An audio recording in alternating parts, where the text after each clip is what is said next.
बंदी छोड़ सतगुरु रामपाल जी परमेश्वर जी की जय हो। परम पिता परमात्मा सारी सृष्टि के रचनहार कुल मालिक असंख्य ब्रह्मांडों के स्वामी जगत गुरु तीनों लोकों में प्रवेश करके सबका धारण पोषण करने वाले राजाधिराज आत्माधार नाथों के नाथ देवों के देव महादेव सर्वेश्वर महेश्वर मृत्युंजय अजरो अमर आदि अनादि सनातनी प्रभु जगत पिता जगदीश्वर श्री श्री 1008 की उपाधि के वास्तविक अधिकारी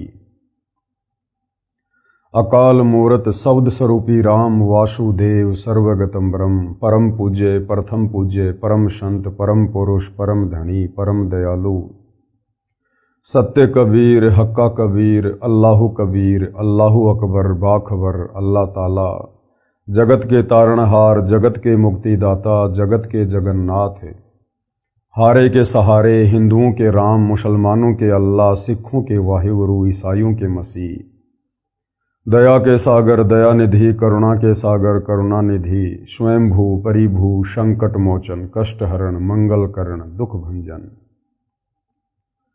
अविगत कबीर निर्विकार निर्विषम परमात्मा अलय अलेख सतगुरु आदि अनादि सतगुरु असली मर्यादा पुरुषोत्तम असली राम असली कृष्ण असली घनश्याम असली मुरारी राजाओं के राजा महाराजाओं के महाराजा शहंशाहों के शहंशाह सम्राटों के सम्राट भगवानों के भगवान अल्लाहों के अल्लाह प्रभुओं के प्रभु मसीहाओं के मसीह सच्चे वाहिगुरु बाबाओं के बाबा पीरों के पीर सेठों के सेठ जगत सेठ सावड़सा सेठ सर्वगुण संपन्न अनंत कोटि कलाओं के स्वामी अनंत कोटि ब्रह्मांडों के नायक योगियों में महायोगी ध्यानियों में महाध्यानी सिद्धों में परम सिद्ध ज्ञानियों में तत्वज्ञानी ब्रह्मज्ञानी महाज्ञानी परम ज्ञानी सर्वश्रेष्ठ ज्ञानी विज्ञानी युवा कबीर समर्थ कबीर असमवात अमित ओजा सच्चे रहनुमा करीम अल्लाह सुभान अल्लाह दुनिया के अंतिम पैगंबर 8 सितंबर 1951 से गांव धनाना जिला सोनीपत हरियाणा भारतवर्ष की पावन भूमि पे प्रकट रियल कल्कि भगवान श्री नारायण साकार हरि श्री बाबा साहेब नूर अनंत परमात्मा सच्चे दरवेश सच्चे बाखबर संत शिरोमणि सतगुरु रामपाल जी परमेश्वर जी के चरण कमल में आप और हम सभी भाई बहनों का अनंत कोटि दंडवत प्रणाम। सत्साई भाई और बहनों, बहुत बड़ी दया बहुत बड़ी मेहर पूज्य गुरुदेव भगवान की परमेश्वर रामपाल जी की जिनके शुभ आशीर्वाद से विशेष आशीर्वाद से उन्हीं के सत्संगों के संग्रह के ऊपर बन चुकी पवित्र आध्यात्मिक पुस्तक कबीर बड़ा या कृष्ण इसके ऊपर वीडियो बनाने की श्रृंखला जारी है। इसी श्रृंखला में आज हमारा ये 7वें नंबर का वीडियो है और प्रत्येक वीडियो में हमें भक्ति मार्ग को लेकर अध्यात्म को लेकर शास्त्रों की गूढ़ जानकारी को लेकर वो तमाम प्रकार की जानकारियाँ उपलब्ध हो रही हैं जो जानकारियाँ हम सदियों से प्राप्त नहीं कर पाए। ये आत्मा युगों युगों से परमात्मा की सतभक्ति के लिए भटक रही थी, परमेश्वर के दीदार के लिए तड़प रही थी, परंतु कुछ भी हासिल नहीं हुआ। क्यों?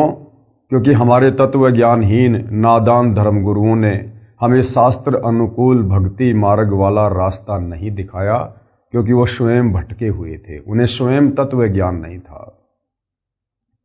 और तत्व ज्ञान के बिना सृष्टि रचना को समझे बिना जाने बिना आप किसी भी धर्म के धर्म ग्रंथ का सारांश नहीं समझ सकते।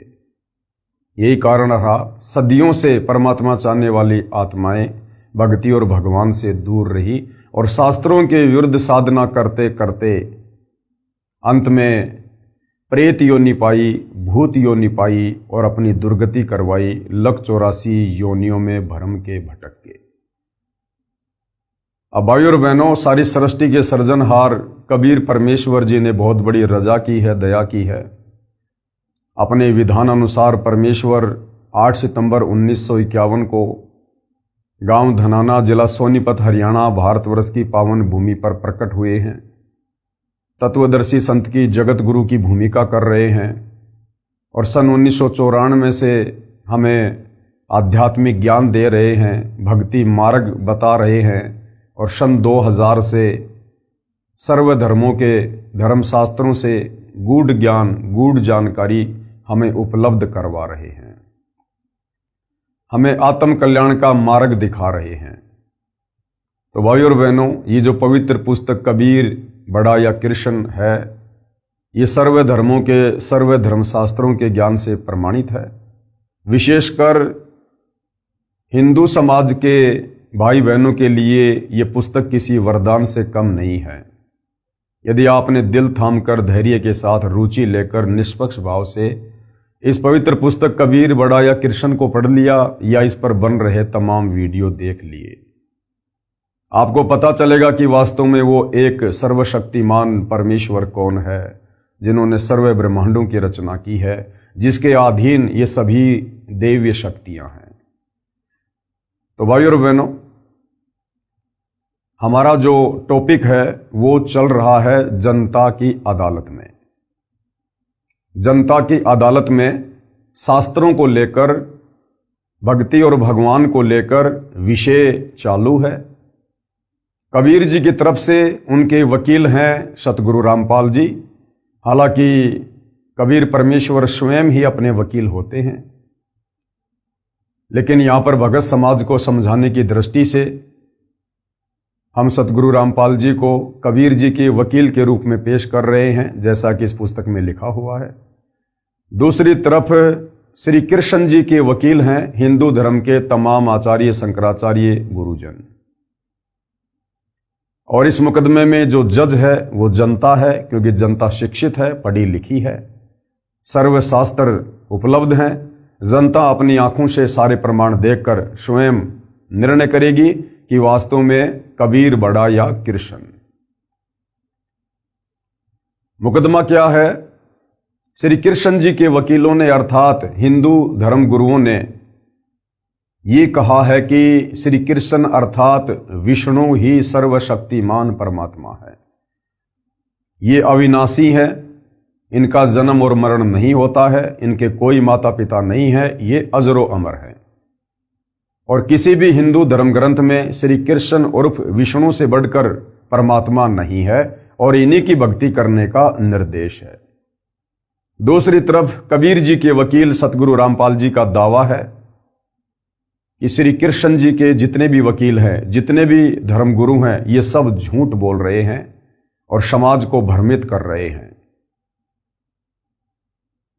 कबीर जी के वकील सतगुरु रामपाल जी का कहना है कि श्री कृष्ण अर्थात विष्णु अजरो अमर नहीं है, और किसी भी धर्मशास्त्र में श्री कृष्ण उर्फ विष्णु की पूजा करने का विधान नहीं है, ना वेदों में ना गीता में। और श्री कृष्ण उर्फ विष्णु के माता पिता हैं। इनकी माता का नाम देवी दुर्गा है और इनके पिता का नाम काल ब्रह्म है। और ये तीन भाई हैं, ब्रह्मा, विष्णु, महेश। और महाभारत के युद्ध में गीता का ज्ञान श्री कृष्ण जी ने नहीं बोला, अपितु श्री कृष्ण जी के शरीर में प्रेत की भांति प्रवेश करके इस काल ब्रह्म ने गीता का ज्ञान दिया। और भाइयों और बहनों, हमने वीडियो नंबर 5 में देखा कि जनता की अदालत में जनता के सामने कबीर जी के वकील सतगुरु रामपाल जी ने हिंदू धर्मशास्त्रों से ही प्रमाणित कर दिया कि वास्तव में श्री कृष्ण जी के वकील अर्थात तमाम हिंदू धर्म गुरु गलत हैं, इन्हें अपने शास्त्रों का भी ज्ञान नहीं है। और कबीर जी को सर्वश्रेष्ठ, सर्वशक्तिमान, सर्व ब्रह्मांडों के रचयिता साबित किया। साथ में वीडियो नंबर 6 में सतगुरु रामपाल जी ने बताया कि जितने भी हिंदू धर्मगुरु हैं जिन्होंने गीता जी का अनुवाद किया है, उन्होंने अनुवाद करने में भी त्रुटि की है, गफलत की है। गीता अध्याय 18 श्लोक 66 में एक वर्ज शब्द है जिसका अर्थ है जाना, किंतु सर्व गीता अनुवादकों ने उसका अर्थ किया है आना। उन्होंने अर्थ का अनर्थ किया है, गीता के श्लोक का भावार्थ ही बदल दिया है अपनी तत्व ज्ञानहीनता के चलते। आज भाइयों और बहनों, जनता की अदालत में ये 7वें नंबर का वीडियो है। इस वीडियो में कबीर जी के वकील सतगुरु रामपाल जी धर्मशास्त्रों से प्रमाणित कर रहे हैं कि पूजा के योग्य केवल एक ही परम शक्ति है, एक ही परमेश्वर है, वे हैं परम अक्षर ब्रह्म अर्थात सत्य पुरुष कबीर देव। तो भाई और बहनों, अब हम आगे बढ़ते हैं जनता की अदालत में। और कबीर जी के वकील सतगुरु रामपाल जी कह रहे हैं कि परम अक्षर ब्रह्म की भक्ति से पूर्ण मोक्ष होगा। श्री कृष्ण जी की भक्ति से अर्थात ब्रह्मा विष्णु महेश की भक्ति से, देवी देवताओं की भक्ति से, देवी दुर्गा की भक्ति से और काल ब्रह्म की भक्ति से भी पूर्ण मोक्ष नहीं है। साधक यहीं पर जन्म और मरण में रहेगा, लक 84 योनियों में भटकेगा, नरक का कष्ट भी भोगेगा, तपतशिला की पीड़ा भी भोगेगा। यदि जन्म मरण से छुटकारा चाहिए तो जो साधना हमारे धर्मशास्त्रों में वर्णित है उस साधना के अनुसार साधक ने परम अक्षर ब्रह्म यानी कबीर देव की पूजा करनी पड़ेगी। उनकी भक्ति से ही हम परम शांति और शाश्वत स्थान सतलोक को प्राप्त करेंगे। तो किस प्रकार से सतगुरु रामपाल जी प्रमाणित कर रहे हैं। परम अक्षर ब्रह्म अर्थात कबीर परमेश्वर की भक्ति से पूर्ण मोक्ष होता है। और क्या कुछ कहा जा रहा है, काल ब्रह्म व देवताओं की भक्ति करके भी जीव का जन्म मरण का चक्कर समाप्त नहीं होता, क्योंकि ये स्वयं जन्म व मृत्यु के चक्कर में है। काल ब्रह्म यानी 21 ब्रह्मांड का स्वामी, ज्योति निरंजन, दुर्गा का पति, ब्रह्मा विष्णु महेश का पिता। इस काल ब्रह्म की भक्ति से, देवी दुर्गा की भक्ति से, अन्य देवताओं की भक्ति से जन्म मरण का कष्ट समाप्त नहीं होगा, क्योंकि ये खुद जन्म और मरण में है। गीता ज्ञानदाता ने गीता अध्याय 2 श्लोक 12, गीता अध्याय 10 श्लोक 2, गीता अध्याय 4 श्लोक 5 और 9 में खुद अपने जन्म और मृत्यु को स्वीकार किया है। तो इनकी भक्ति करने से साधक का जन्म मरण का चक्कर समाप्त नहीं हो सकता। संत गरीबदास जी ने परमेश्वर कबीर जी से प्राप्त ज्ञान को इस प्रकार बताया है। आदरणीय गरीबदास जी कौन थे? ये गांव छुडानी, जिला झज्जर, हरियाणा में हुए हैं लगभग 300 वर्ष पहले। इन्हें कबीर परमेश्वर सतलोक से चलकर गांव छुडानी के खेतों में मिले थे। इनकी आत्मा को शरीर से निकालकर सतलोक लेकर गए थे। इनका ज्ञान योग खोला, इन्हें सतलोक के सुखों से परिचित करवाया और 21 ब्रह्मांड में जितनी भी दैवीय शक्तियां हैं उन सब की स्थिति से परिचित करवाया। उसके बाद आदरणीय गरीबदास जी ने 24,000 वाणियों युक्त अमर ग्रंथ की रचना करवाई, जिसे सदग्रंथ साहिब भी कहते हैं, जिसे 5वां वेद सूक्ष्म वेद भी कहते हैं। और किस प्रकार से आदरणीय गरीबदास जी ने अपनी आंखों देखकर सतलोक की महिमा की है और कबीर परमेश्वर जी की महिमा की है कि उस सतलोक में कितना सुख है। और कबीर परमेश्वर की भक्ति से ही पूर्ण मोक्ष होता है। संत गरीबदास जी गांव छुडानी, हरियाणा की अमृतवाणी। तो आदरणीय गरीबदास जी क्या कह रहे हैं? मन तू चल रे सुख के सागर, जहां शब्द सिंधु रत्नागर। अपने ऊपर लेकर कह रहे हैं आप और हमें समझाने के लिए कि ऐ मेरे मन, इस काल के 21 ब्रह्मांड में क्यों धक्के खा रहा है?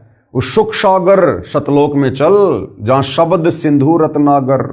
सिंधु यानी समुद्र, समुद्र में जाने के बाद चारों तरफ जल ही जल दिखाई देता है। इसी प्रकार सतलोक में जाने के बाद वहां केवल सुख ही सुख हैं, दुख का नामो निशान नहीं है।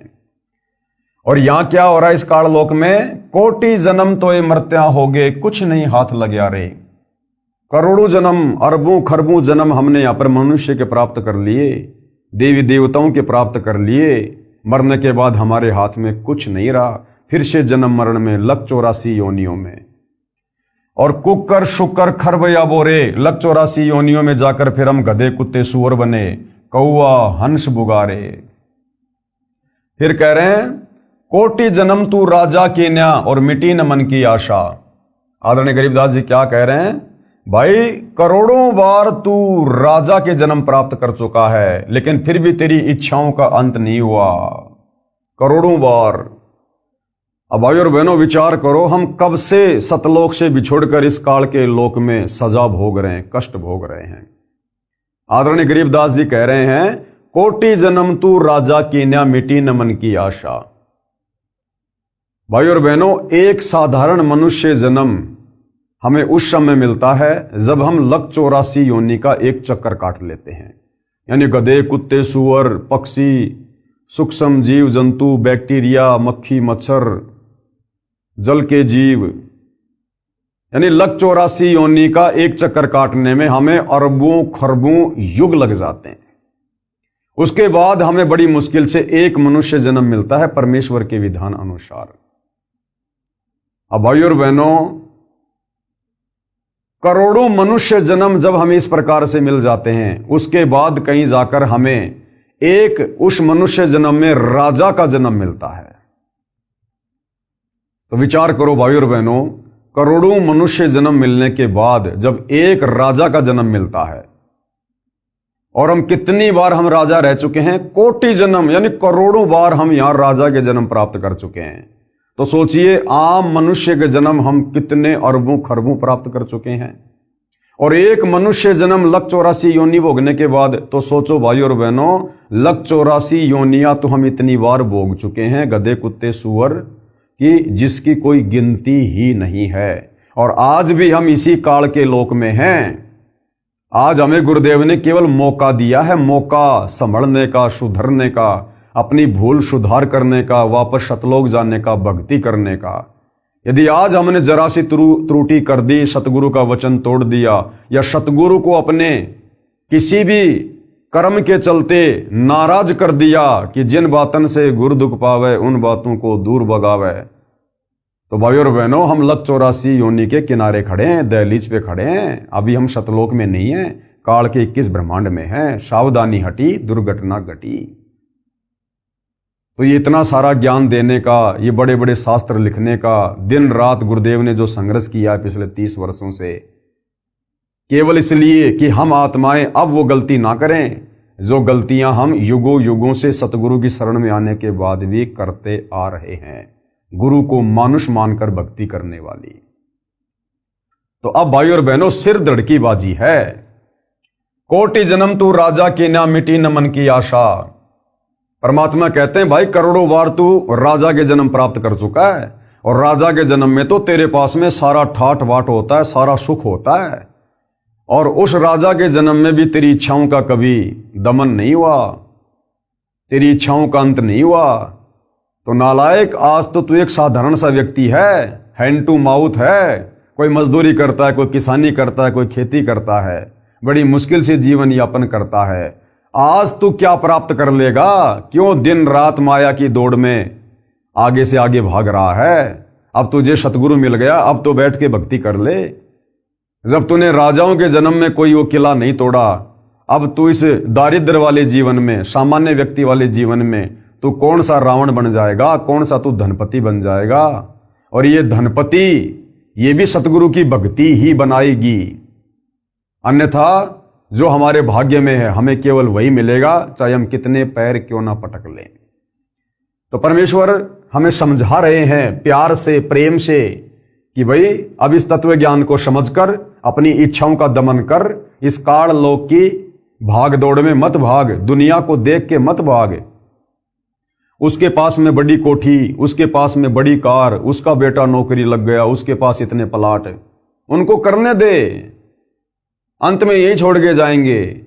अगले जन्म में गधे बन के, कुत्ते बन के, सूअर बन के उन कोठियों के आसपास में मंडराएंगे, उस कार के नीचे छाया में भी ढंग से उन्हें कोई नहीं बैठने देगा। तो तत्व ज्ञान देकर गुरु हमारी बंद बुद्धि के दरवाजे खोलते हैं कि शांत हो जा, धैर्य से काम ले, विवेक से काम ले, इन सुखों की इच्छा तू सतलोक में कर। यहां के तो सुख सारे थोते हैं, जैसे एक नमक की बोरी और एक खांड की बोरी, दोनों का रंग सेम, दोनों का रंग बिल्कुल सेम, लेकिन नमक कितना खारा होता है और खांड कितनी मीठी होती है। तो ऐसी सृष्टि सतलोक में है, लेकिन वहां सब कुछ नूर से बना हुआ है। वहां की धरती नूर की है, वहां के इंसान नूर के हैं, वहां सर्व सुख हैं, सारी भोग विलास की वस्तुएं हैं। यहां की तरह वहां लड़ाई झगड़ा, राग द्वेष, ईर्ष्या, छल कपट, चोरी जारी, रिश्वत, धक्का मुक्की, धोखाधड़ी ये नहीं है। तो परमेश्वर हमें वहां ले जाना चाहते हैं, ये ज्ञान समझाकर कोटि जन्म तू राजा की ना मिटी न मन की आशा, और भिक्षुक होकर दर दर हांड्या मिला ना निर्गुण रासा। और बहुत सारे जन्मों में तू साधु संत बनकर भगत बनकर तूने परमात्मा प्राप्ति के लिए भी कठिन प्रयत्न किए, लेकिन तुझे वो निर्गुण रासा अर्थात मोक्ष मार्ग नहीं मिला। अब मिला है तो अब तू गफलत कर रहा है, तो फिर भाई कैसे बात बनेगी। फिर क्या कह रहे हैं आदरणीय गरीबदास जी, इंद्र कुबेर ईश की पदवी और ब्रह्मा वरुण धर्मराया, विष्णुनाथ के लोक को जाकर तू बहुर वापस आया। कि हे मन, ये काल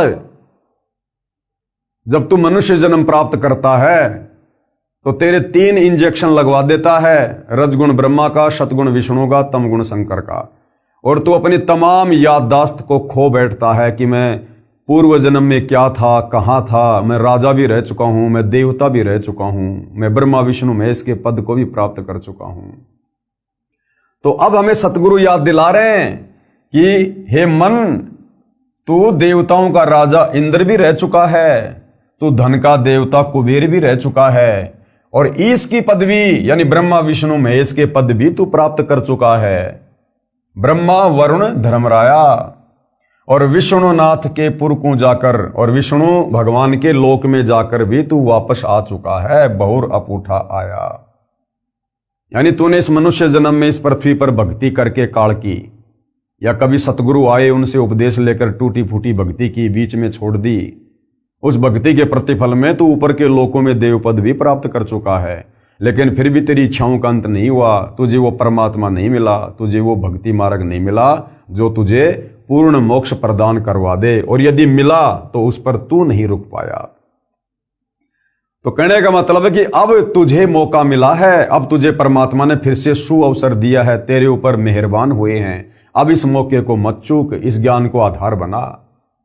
फिर क्या कह रहे हैं, असंख्य जन्म तो ये मरत्या होगे, जीवित क्यों ना मरे रे, और 12 मध्य महल मठ बोरे, बहुर ना दे धरे रे। गरीबदास जी कह रहे हैं असंख्य जन्म तो ये मरते होंगे और जीवित क्यों ना मरे रे, कि हर बार तू मनुष्य जन्म प्राप्त करता है, हर बार तेरी मृत्यु होती है, और तेरा जोड़ा जाड़ा धन, तेरा परिवार, तेरी संपत्ति यहीं पर रह जाती है, तू हाय हाय करता हुआ मर जाता है।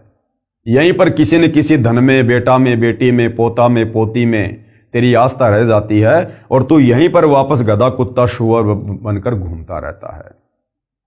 अब गरीबदास जी कह रहे हैं भैया तुझे तत्व ज्ञान मिल गया, तुझे सतगुरु मिल गया, अब तू जीवित मरना सीख ले।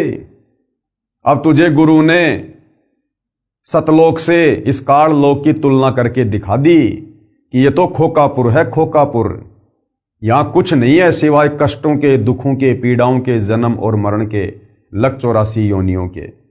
तो अब तू जीवित मर जा, यानी इस काल लोक की किसी भी वस्तु की डिमांड अपने हृदय में मत रख, अपने सतगुरु से मत कर। और भक्ति करने के लिए इस गंदे लोक में जब तक तेरी श्वास है तब तक जीवित रहने के लिए तुझे जिन जिन वस्तुओं की आवश्यकता होगी, तेरा सतगुरु समय से पहले तेरे सामने लाके खड़ी कर देगा। इसलिए अब तू अपना टारगेट केवल मोक्ष प्राप्ति बना और जीवित मर जा। कोई तुझे गाली दे, कोई तेरे साथ मार पिटाई करे, कोई तेरे ऊपर मुकदमा करे, कोई तुझे गुंडा कहे, भूंडा कहे, सब सहन कर। क्यों? क्योंकि ये तेरा अंतिम मनुष्य जन्म है। और भाइयों और बहनों, आप और हमारे में से यदि किसी को ये पता चल जाए, हमें दिखा दिया जाए भविष्य के दर्पण में कि भैया 24 घंटे बाद कल रात्रि 9 बजे तेरी मृत्यु है, तू संसार छोड़कर जाएगा, और उसको भी बिल्कुल कन्फर्म हो जाए कि हाँ 24 घंटे बाद मेरी मृत्यु है। भाइयों और बहनों, उस व्यक्ति की स्थिति क्या होगी? उसे ना कोई यहां पर अपना मित्र दिखाई देगा, ना यहां उसे अपना कोई दुश्मन दिखाई देगा। पहले चाहे कोई उसका मित्र था, कोई दुश्मन था, लेकिन अब उसको पता चल गया कि 24 घंटे बाद तू संसार में नहीं रहेगा, तेरी मृत्यु है, तुझे सब कुछ छोड़ के जाना पड़ेगा। वो बिल्कुल ऐसा रहेगा उन्मना उन्मना, उदास हो जाएगा, निराश हो जाएगा, ना किसी से बात करने का जी करेगा, ना कुछ अच्छा खाना पीना खाने का जी करेगा। उसे पता है कि 24 घंटे बाद तेरी मृत्यु है। यहां की किसी भी वस्तु में उसकी इच्छा नहीं बनेगी। जैसे बुखार के रोगी को मीठी से मीठी वस्तु भी अच्छी नहीं लगती, इसी प्रकार संत हमें यही बताते हैं, यही समझाते हैं, हमें भविष्य का दर्शन करवाते हैं कि भाई ये काल का लोक है, ये तेरा घर नहीं है। तुम यहां पर सतलोक में अपने पिता से गद्दारी करके, धोखा करके, इस काल के ऊपर आसक्ति करके अपनी गलती से यहां आए हो, कष्ट भोग रहे हो, और अब तुम्हें वापस सतलोक चलना है। असंख्य युगों के बाद अब तेरा दाव लगा है, तुझे तत्वदर्शी संत मिला है। तो कहते हैं जिसको ये बात अच्छे से समझ में आ जाएगी तत्वदर्शी संत की, उसके बाद उसकी आस्था इस काल लोक की वस्तु में ऐसी रह जाएगी। यहां किसी भी वस्तु की वो डिमांड नहीं करेगा, इच्छा नहीं करेगा, वो केवल सतलोक चलने की ही तैयारी करेगा। तो कहते हैं असंग जन्म तोय मरत्या होगे, जीवित क्यों न मरे रे। और द्वादश मध्य महल मठबोरे, यानी 12वां द्वार पार करके जो अक्षर पुरुष का लोक है, उस अक्षर पुरुष के लोक को पार करने का जो द्वार है वो है 12वां द्वार।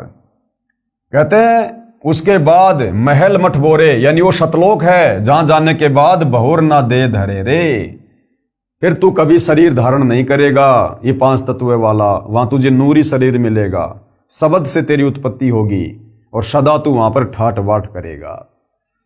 फिर आगे क्या समझाया आदरणीय गरीबदास जी ने, दो जग बहिस्त सभी ते देखे राजपाट के रसिया, और 3 लोक से तिरपत नाई ये मन भोगी खसिया। कि हे मन, तू करोड़ों बार मनुष्य जन्म प्राप्त करके मृत्यु के बाद फिर तू नरक में भी गया, बहिस्त यानी स्वर्ग में भी गया, और राजपाट की रसिया, तूने राज्य भी भोगा, और 3 लोक से तिरपत नाई ये मन भोगी खसिया। और यदि तुझे 3 लोकों का राज दे दिया जाए तो भी तत्व ज्ञान के अभाव में तेरी इच्छा पूर्ति नहीं हो सकती है। तुझे और अधिक प्राप्त करने की चाहत बनी रहेगी कि और किसी लोक के ऊपर अपना स्वामित्व कायम करूं। तो परमात्मा कहते हैं यदि इस मन की इच्छाओं को शांत करना है तो तत्वदर्शी संत से उपदेश लेकर भक्ति कर। सुमरण से, भक्ति से, दान धर्म से इन इच्छाओं का अंत होगा, और ये अंत हुए बिना हम सतलोक नहीं जा सकते, वहां के सुख नहीं भोग सकते। जब तक हम काल लोक के सुखों को नहीं त्यागेंगे हृदय से, दिल से, तब तक हम सतलोक के वास्तविक सुखों को प्राप्त करने के अधिकारी नहीं बनेंगे। फिर क्या कहा, सतगुरु मिले तो इच्छा मेटे, पद मिल पदय समाना, चल हंसा उस लोक पठाऊं जो आदि अमर अस्ताना। ये इच्छाएं कैसे समाप्त होंगी? सतगुरु मिले तो इच्छा मेटे। सतगुरु हमें तत्व ज्ञान देगा, हमें काल लोक से सतलोक की तुलना करके दिखाएगा, यहां के दुखों से परिचित करवाएगा, सतलोक के सुखों से अवगत करवाएगा। जो जो महापुरुष सतलोक में जाकर आए हैं हमें उनकी जीवनी से परिचित करवाएगा, और तत्व ज्ञान सुनकर सतगुरु के द्वारा दी गई भक्ति करके, भक्ति की शक्ति से और ज्ञान से इस काल लोक से हमारी इच्छाएं हटेंगी, सतलोक में हमारी सुरती लगेगी। तो सतगुरु मिलेगा तो काल लोक की इच्छाओं से हमारे मन को हटाएगा, और पद मिल पदय समाना, और सतगुरु हमें जो भक्ति की जो वो पद्धति देगा, वे ऑफ वर्शिप बताएगा। जब उस भक्ति को हम मन लगाकर करेंगे, मर्यादा में रहकर करेंगे, तो पद मिल पदय समाना, यानी हम उस अमर पद में समा जाएंगे, उस परम पद में चले जाएंगे, सतलोक में चले जाएंगे, वास्तविक उस धाम में चले जाएंगे। चल हंसा उस लोक पठाऊं जो आदि अमर अस्ताना, वो अविनाशी लोक है, वो कभी विनाश में नहीं आता, सदा रहने वाला है, सतलोक। फिर क्या बताया वहां पर कितने सुख हैं भाई? 4 मुक्ति जहां चंपी करती माया हो रही दासी, और दास गरीब अभय पद पर से मिलय राम अविनाशी। वहां क्या होगा? 4 मुक्ति जहां चंपी करती, चंपी करना होता है जैसे पैरों को चंपी करना, दबाना हल्के हल्के, उसको कहते हैं चंपी करना। तो आदरणीय गरीबदास जी जिन्होंने आंखों सतलोक को देखा, तो क्या महिमा वर्णन कर रहे हैं वहां के सुखों की, कि 4 मुक्ति तो वहां पर तुम्हारी चंपी करती है, तुम्हारी नौकरानी है। 4 मुक्ति जो यहां पर ब्रह्मा विष्णु महेश को प्राप्त है, अर्थ धर्म काम मोक्ष, कहते हैं 4 मुक्तियां तो वहां पर तेरी नौकरानी, तेरे चरणों में तेरी दासी बन के रहेगी, उनकी तरफ तो तू झांकेगा भी नहीं। ऊपर इतने सुख हैं वहां पर। यहां ब्रह्मा विष्णु महेश को जो सुख प्राप्त हैं, जो सिद्धियां रिद्धियां प्राप्त हैं, सतलोक में तो तेरे चरणों में पड़ी रहेंगी, उनकी तरफ तो तू देखेगा भी नहीं। वहां इतने ठाट बाट हैं, इतने सुख हैं। अरे जिसके बाप ने अपने बेटे को एरोप्लेन लाके दे दी, वो साइकिल की तरफ देखता भी नहीं। तो सतलोक के सुखों की तुलना में इस काल लोक के ये ब्रह्मा विष्णु महेश को जो 4 मुक्तियां प्राप्त हैं, ये तो साइकिल के समान है, साइकिल के समान। 4 मुक्ति जहां चंपी करती माया होरी दासी, और दास गरीब अभय पद पर से। गरीब दास जी कह रहे हैं तुम उस अभय पद को, जहां जाने के बाद कोई डर नहीं, कोई भय नहीं, तुम उसको प्राप्त हो जाओगे। और फिर क्या होगा? मिले राम अविनाशी, और तुम्हें वहां पर फिर वो अविनाशी कबीर परमेश्वर मिलेगा। हालांकि आज भी धरती पर कबीर परमेश्वर ही हैं सतगुरु रामपाल जी के रूप में, लेकिन वहां हमें उनके वास्तविक दीदार होंगे, उनके नूरी शरीर के दीदार होंगे। तो कहते हैं फिर तुझे वहां पर वो अविनाशी परमात्मा मिलेगा। सूक्ष्म वेद की वाणी का सरलार्थ है, आत्मा अपने साथी मन को अमर लोक के सुख तथा इस काल ब्रह्म के लोक के दुख को बताकर सुख के सागर रूपी अमर लोक यानी सतलोक में चलने के लिए प्रेरित कर रही है। काल ब्रह्म के लोक यानी किस ब्रह्मांडों में रहने वाले प्राणी को क्या क्या कष्ट होते हैं, पहले ये जानकारी बताई है और कहा है कि काल ब्रह्म के लोक का अटल विधान है कि जो जन्मता है उसकी मृत्यु निश्चित है, और जो मर जाता है उसका जन्म निश्चित है। कोटि जन्म तो ही मरते होंगे, जीवित क्यों ना मरे रे। इसका प्रमाण गीता जी में देखिएगा। और ये सारी बातें भाई और बहनों भूल मत जाना। जनता की कोर्ट में कबीर परमेश्वर जी के वकील सतगुरु रामपाल जी इन शास्त्रों का हवाला देकर, 5वें वेद सूक्ष्म वेद की वाणियों का हवाला देकर श्री कृष्ण जी के वकीलों के सामने सबको बता रहे हैं, सबको दिखा रहे हैं कि परम अक्षर ब्रह्म यानी कबीर देव की भक्ति से पूर्ण मोक्ष होता है, और सतलोक में ही असल में वास्तव में सुख है। श्रीमद् भगवद गीता अध्याय 2 श्लोक 22 में इस प्रकार कहा है। क्या कहा है? कि जैसे मनुष्य पुराने वस्त्रों को त्याग कर दूसरे नए वस्त्र ग्रहण करता है, वैसे ही जीव आत्मा पुराने शरीर को त्याग कर दूसरे नए शरीरों को प्राप्त करता है। गीता अध्याय 2 श्लोक 27 में क्या कहा है? क्योंकि जन्मे हुए की मृत्यु निश्चित है, यानी इस काल के लोक में जो जन्म लेता है उसकी मृत्यु निश्चित है, और मरे हुए का जन्म निश्चित है, और जो मर गया उसके बाद किसी अन्य योनि में, चाहे गधा, कुत्ता, सुअर, देवता या मनुष्य, फिर उसका जन्म निश्चित है। अर्थात जन्म और मरण 21 ब्रह्मांड का अटल नियम है। इसलिए बिना उपाय वाले विषय में तू शोक करने के योग्य नहीं है। इसलिए कह रहा कि अगर तेरे पास में सतलोक वाली भक्ति नहीं है, अगर तेरे पास में मोक्ष प्राप्ति वाला मार्ग नहीं है, तो अर्जुन दुख करने की कोई आवश्यकता नहीं है। चाहे कितना दुखी हो ले, कितना शोक कर ले, तू रहेगा यही जन्म और मरण में, जब तक तेरे पास में विकल्प नहीं है शास्त्र अनुकूल साधना का। श्रीमद् भगवद गीता शास्त्र से स्पष्ट हुआ कि काल ब्रह्म के लोक का अटल नियम है कि जन्म तथा मृत्यु सदा बने रहेंगे। जैसे गीता अध्याय 2 श्लोक 12 में भी कहा है कि हे अर्जुन, तू और मैं यानी गीता ज्ञानदाता तथा ये सर्व राजा लोग पहले भी जन्मे, ये आगे भी जन्मेंगे। यानी गीता ज्ञानदाता हिंदू भाइयों के अनुसार उनका श्री कृष्ण और विष्णु, और रियल में ये ब्रह्म, काल ब्रह्म कह रहा है कि यहां तो भाई तेरी भी जन्म और मृत्यु है अर्जुन, मेरी भी जन्म और मृत्यु है। और ये जितने भी राजा लोग जो महाभारत के युद्ध में खड़े हैं, ये पहले भी थे, यानी पहले भी इनका जन्म हुआ था, आज भी ये यहां पर खड़े हैं और आगे भी इनका जन्म होगा। यानी किस ब्रह्मांड में जन्म और मृत्यु निश्चित है, यहां के भगवान की भी और उसके भक्तों की भी। गीता अध्याय 4 श्लोक 5 में गीता ज्ञानदाता ने कहा है कि हे अर्जुन, तेरे और मेरे बहुत जन्म हो चुके हैं, तू उन सब को नहीं जानता, मैं जानता हूं। गीता ज्ञानदाता कौन? काल ब्रह्म गीता का ज्ञान देते समय अर्जुन को कह रहा है अपनी जन्म और मृत्यु के बारे में। गीता अध्याय 4 श्लोक 5 में गीता ज्ञानदाता ने कहा है। अब गीता ज्ञानदाता चाहे श्री कृष्ण जी को समझो, चाहे काल ब्रह्म को समझो, क्या कह रहा है कि हे अर्जुन, तेरे और मेरे बहुत जन्म हो चुके हैं, उन सबको तू नहीं जानता, मैं जानता हूं। अर्थात गीता ज्ञान देने वाला भगवान भी जन्म और मरण में है। जब गीता का ज्ञान देने वाला हिंदुओं का सर्वश्रेष्ठ भगवान कृष्ण और विष्णु ही जन्म और मरण में है, तो भला फिर इनकी पूजा करके, इनकी भक्ति करके आप और हमारा जन्म मरण का कष्ट कैसे समाप्त हो सकता है? और यदि मनुष्य जन्म प्राप्त करके जन्म मरण का कष्ट समाप्त नहीं हुआ तो फिर हमारा मोक्ष कैसे होगा? फिर गीता अध्याय 10 श्लोक 2 में गीता ज्ञानदाता ने यह भी स्पष्ट किया है कि मेरी उत्पत्ति को न तो ऋषिजन जानते हैं, न देवता जानते हैं, क्योंकि ये सब मेरे से उत्पन्न हैं।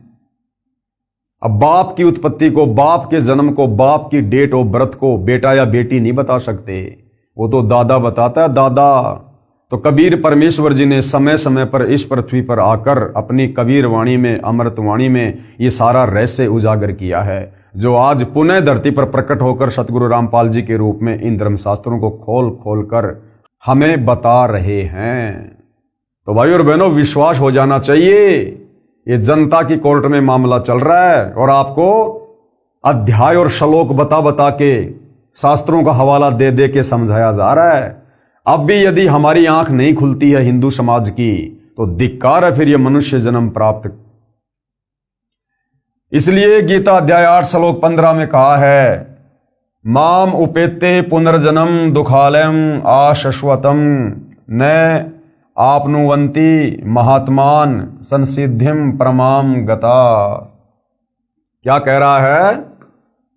अनुवाद, गीता ज्ञानदाता ने कहा है कि माम यानी मुझे प्राप्त होकर तो दुखों के घर व नाशवान संसार में पुनर्जन्म है, कि मुझ काल ब्रह्म की अगर तुम भक्ति करोगे, जो चारों वेद और गीता में है, केवल मेरा एक ओम मंत्र है, अगर मेरी भक्ति करोगे, जो 21 ब्रह्मांड का स्वामी है, ब्रह्मा विष्णु महेश का पिता है, तो कह रहा कि यहीं पर काल लोक में, इस दुखालय में, दुख के घर में यूं ही जन्म और मृत्यु में कष्ट भोगते रहोगे। गीता ज्ञानदाता ने कहा है कि मुझे प्राप्त होकर तो दुखों के घर व नाशवान संसार में पुनर्जन्म है। महात्मा जन जो परम सिद्धि को प्राप्त हो गए हैं, पुनर्जन्म को प्राप्त नहीं होते। अब परम सिद्धि को प्राप्त कौन होगा? जो तत्वदर्शी संत की शरण में आ जाएगा।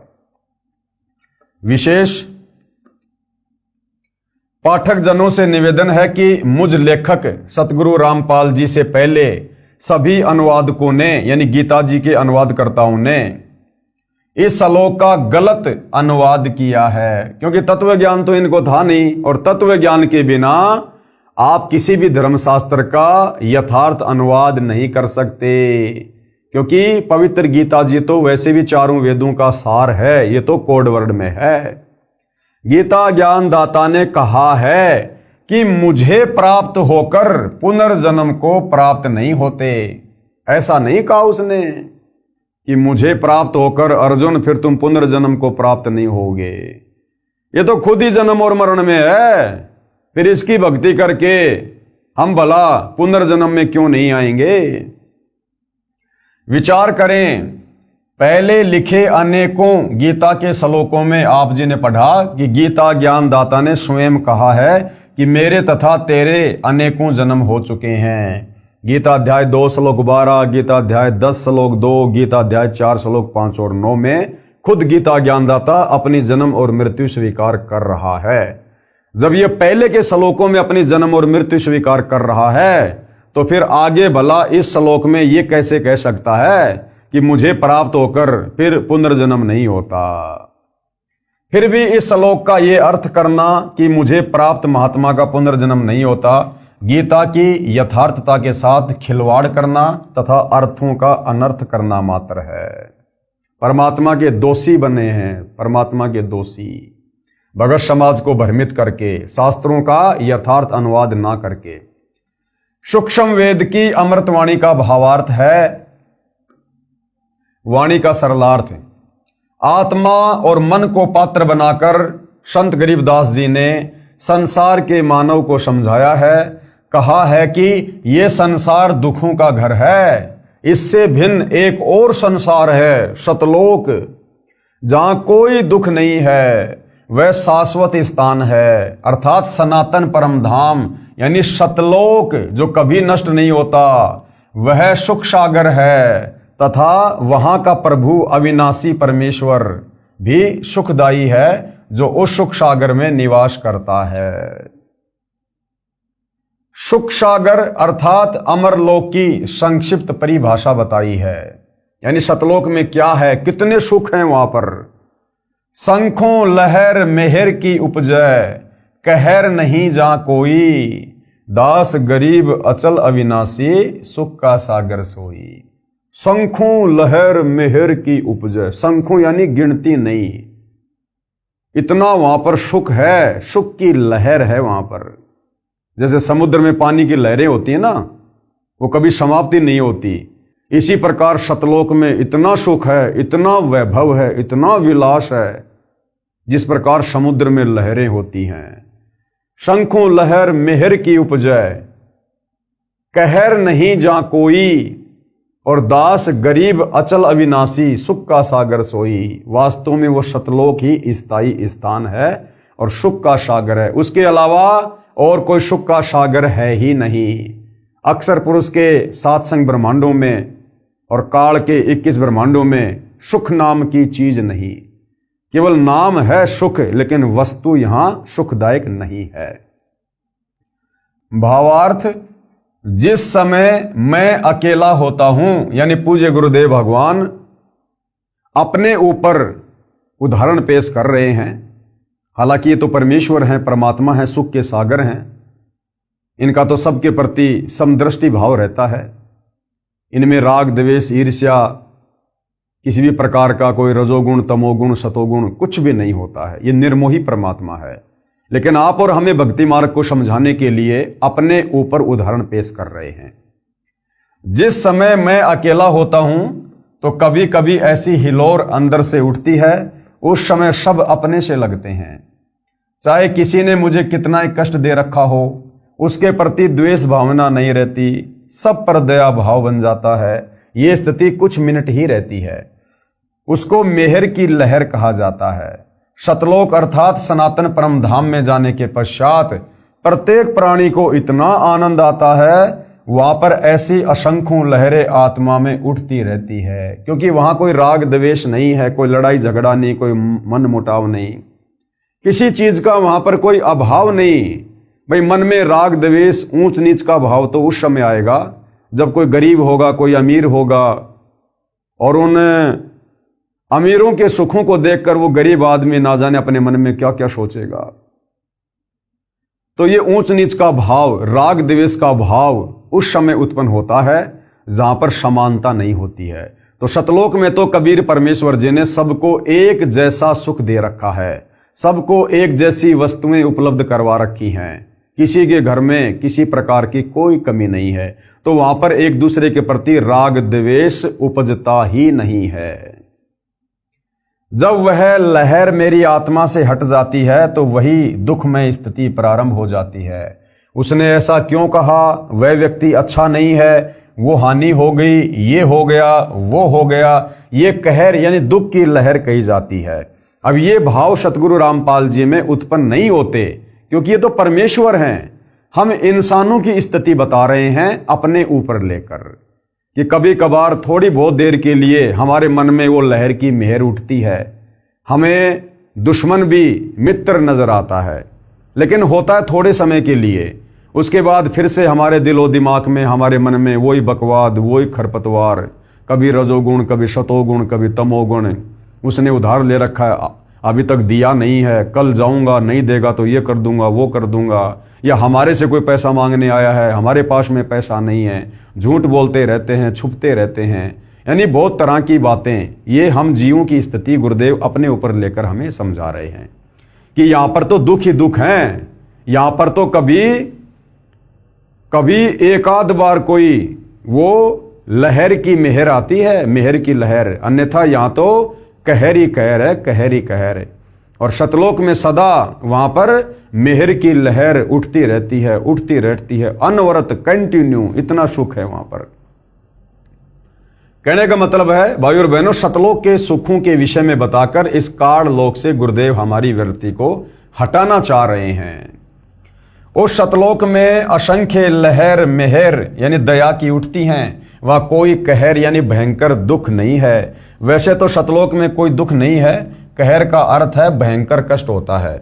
जैसे एक गांव में आपसी रंजिश के चलते विरोधियों ने दूसरे पक्ष के एक परिवार के 3 सदस्यों की हत्या कर दी, वहीं पर भूकंप के कारण हजारों व्यक्ति मर जाते हैं, उसे कहते हैं कहर टूट पड़ा या कहर कर दिया। ऊपर लिखी वाणी में सुख सागर की परिभाषा संक्षिप्त में बताई है, यानी सतलोक के सुखों का वर्णन किया नहीं जा सकता, ये जिव्या से बोलकर नहीं बताया जा सकता, इतने सुख हैं वहां पर। तो गुरुदेव कह रहे हैं आप लोगों को आंशिक जानकारी दे रहे हैं। कहा है कि वह अमर लोक अचल अविनाशी अर्थात कभी चलायमान नहीं है, वहां कभी भी कोई प्रलय नहीं आती है। जैसे 21 ब्रह्मांड ये नष्ट होता है जब प्रलय आती है, अक्षर पुरुष के साथ संग ब्रह्मांड भी समय आने पर उत्पत्ति और प्रलय में आते हैं, नष्ट होते हैं। लेकिन सतलोक वहां कभी कोई प्रलय नहीं आती है, वहां कोई भूकंप नहीं, कोई आंधी नहीं, कोई ओलावृष्टि नहीं, किसी चीज का कोई अभाव नहीं। वो अचल अविनाशी है, सदा रहने वाला अजरो अमर स्थान है। सतलोक कभी ध्वस्त नहीं होता तथा वहां रहने वाला परमेश्वर अविनाशी है। और सतलोक में रहने वाला कबीर भगवान भी अविनाशी है, इस काल की तरह नाशवान नहीं है, अक्षर पुरुष की तरह जन्म और मृत्यु में नहीं है, वो अविनाशी परमेश्वर है। और जब हम सतलोक चले जाएंगे तो हम आत्माएं भी अविनाशी पद को प्राप्त होंगी, हम भी फिर कभी मृत्यु में नहीं आएंगे। तथा वहां रहने वाला परमेश्वर अविनाशी है, वह स्थान तथा परमेश्वर सुख का समुद्र है। जैसे समुद्री जहाज बंदरगाह के किनारे से 100 या 200 किलोमीटर दूर चला जाता है तो जहाज के यात्रियों को जल अर्थात समुद्र के अतिरिक्त कुछ भी दिखाई नहीं देता, सब और जल ही जल नजर आता है। इसी प्रकार सतलोक में सुख के अतिरिक्त कुछ भी नहीं है, अर्थात वहां कोई दुख किसी भी प्रकार का नहीं है। तो भाई और बहनों, इतना सुंदर लोक, इतना अच्छा लोक जिसको हम नालायक अपनी नालायकी के चलते इस काल बलि के चक्कर में आकर छोड़कर आ गए हैं और यहां पर हम कहर पे कहर भोग रहे हैं। अब फिर से आप और हमारे ऊपर रजा हुई है, दया हुई है, दीन दयाल परमात्मा सतलोक से चलकर संत रूप में आए हैं। तो भाई और बहनों, अब हमने इस शु अवसर को हाथ से गंवाना नहीं है। अब पूर्व में लिखी वाणी का सरलार्थ किया जाता है। मन तू चल रे सुख के सागर, जहां शब्द सिंधु रत्नागर, कोटि जन्म तो ये भरमत होगे, कुछ नहीं हाथ लग्या रे, कुकर शुकर खरबया बोरे, कौआ हंस बुगारे। क्या अनुवाद किया गुरुदेव ने? परमेश्वर कबीर जी ने अपनी अच्छी आत्मा संत गरीबदास जी को सूक्ष्म वेद समझाया। उसको संत गरीबदास जी गांव छुडानी जिला झज्जर हरियाणा प्रांत वाले ने आत्मा तथा मन को पात्र बनाकर विश्व के मानव को काल ब्रह्म के लोक का कष्ट तथा सतलोक का सुख बताकर उस परम धाम सतलोक में चलने के लिए सत्य साधना जो शास्त्रोक्त है यानी शास्त्रों के अनुसार है उसको करने की प्रेरणा की है। मन तू चल रे सुख के सागर अर्थात हे मन तू चल रे सुख के सागर अर्थात हे मन तू सनातन परम धाम में चल। शब्द को अविनाशी अर्थ दिया है क्योंकि शब्द नष्ट नहीं होता, इसलिए शब्द का अर्थ अविनाशीपन से है कि वह स्थान अमरत्व का सिंधु अर्थात सागर है और मोक्ष रूपी रतन का आगार अर्थात खान है। इस काल ब्रह्म के लोक में आप जी ने भक्ति भी की, परंतु शास्त्र अनुकूल साधना बताने वाले तत्वदर्शी संत न मिलने के कारण आप करोड़ों जन्मों से भटक रहे हैं। कोटि जन्म तो ये भ्रमित हो गए, कुछ ने हाथ लग्या रे। करोड़ों अरबों रुपए संग्रह करने में पूरा जीवन लगा देते हो, अचानक मृत्यु हो जाती है। वह जोड़ा हुआ धन जो आपके पूर्व के संस्कारों से प्राप्त हुआ था उसे छोड़कर संसार से चला गया। उस धन के संग्रह करने में जो पाप किए वे आप जी के साथ गए। आप जी ने उस मानव जीवन में तत्वदर्शी संत से दीक्षा लेकर शास्त्र विधि अनुसार भक्ति की साधना नहीं की। जिस कारण से आपको कुछ हाथ नहीं आया। पूर्व के पुण्यों के बदले धन ले लिया, यानी पहले किसी मनुष्य जन्म में हमने जैसी भक्ति साधना दान धर्म किया उसका प्रतिफल हमें अगले मनुष्य जन्म में मिल गया, लेकिन उसको भी अंत में हम मृत्यु के बाद यहीं पर छोड़ के चले जाते हैं खाली हाथ। वो धन यहीं रह गया, आपको कुछ भी नहीं मिला।